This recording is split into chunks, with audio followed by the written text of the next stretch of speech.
안녕하세요. 주식하는 개발자 퍼플입니다. 오늘은 퍼플의 임펄스 시스템에 대해서 살펴보도록 하겠습니다. 원래 임펄스 시스템은 알렉산더 엘더가 고안한 거래 시스템입니다.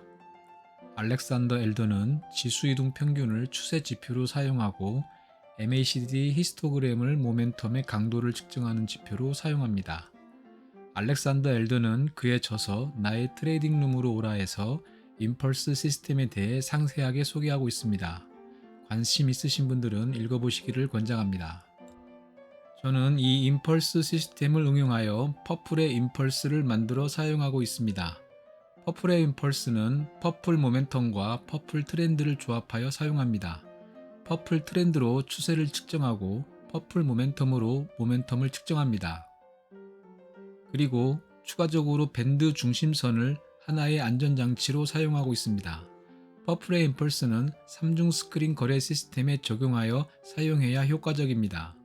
3중 스크린 거래 시스템에 관한 내용은 이전 동영상을 참고해 주시기 바랍니다. 자신이 가장 선호하는 시간 스케일을 선택하고 이를 중간 스케일이라고 부릅니다. 이 스케일에 5를 곱하여 장기 스케일을 구합니다. 장기 스케일의 차트에서 퍼플 트렌드의 위치, 그리고 퍼플 트렌드의 상승 여부, 마지막으로 퍼플 모멘텀의 상승 여부를 판단합니다. 상승 추세를 판단하는 조합은 퍼플 트렌드가 영선 위에 있고 퍼플 트렌드와 퍼플 모멘텀이 동시에 상승해야 합니다. 퍼플 트렌드와 퍼플 모멘텀이 동시에 상승하는 경우는 퍼플 모멘텀의 임펄스 컬러가 빨강입니다. 다시 정리하면 퍼플 트렌드가 영선 위에 있고 퍼플 모멘텀의 임펄스 컬러가 빨강이면 상승 추세로 판단합니다.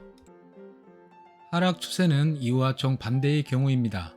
퍼플 트렌드가 영선 아래에 있고 퍼플 트렌드와 퍼플 모멘텀이 동시에 하락해야 합니다.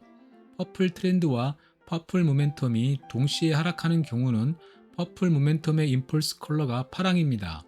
다시 정리하면 퍼플 트렌드가 영선 아래에 있고 퍼플 모멘텀의 임펄스 컬러가 파랑이면 하락 추세로 판단합니다.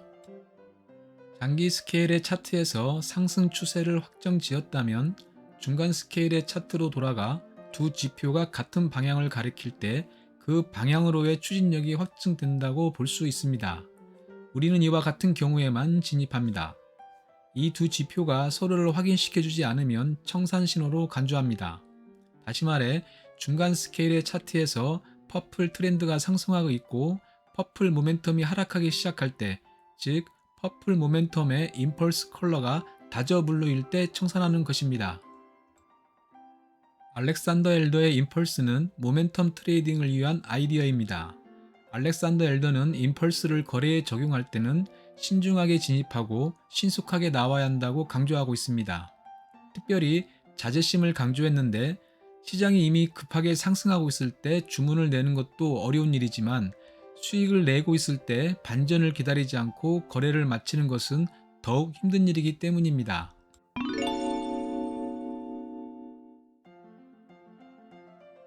이제 퍼플 모멘텀의 임펄스 컬러에 대해서 좀 더 살펴보도록 하겠습니다.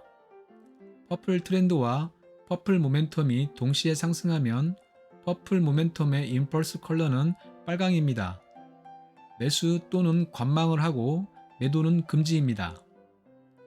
퍼플 트렌드는 상승하고 퍼플 모멘텀이 하락하면 퍼플 모멘텀의 임펄스 컬러는 다저 블루입니다.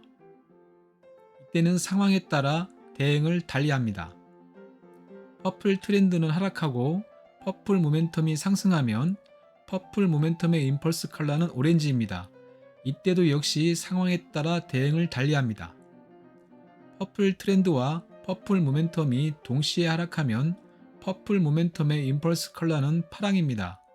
이때는 매도 또는 관망을 하고 매수는 금지입니다. 마지막으로 임펄스를 적용한 거래의 가장 기본적인 원칙에 대해서 알아보겠습니다.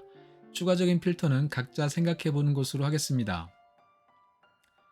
첫 번째, 장기 스케일의 차트에서 퍼플 모멘텀의 임펄스 컬러가 빨강이고 중기 스케일의 차트에서 퍼플 모멘텀의 임펄스 컬러가 빨강일 때 진입하고 중기 스케일의 차트에서 퍼플 모멘텀의 임펄스 컬러가 다저 블루일 때 청산합니다. 이상으로 퍼플의 임펄스에 대해서 알아보았습니다.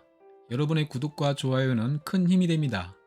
더 나은 콘텐츠로 보답하겠습니다. 이상 주식하는 개발자 퍼플이었습니다.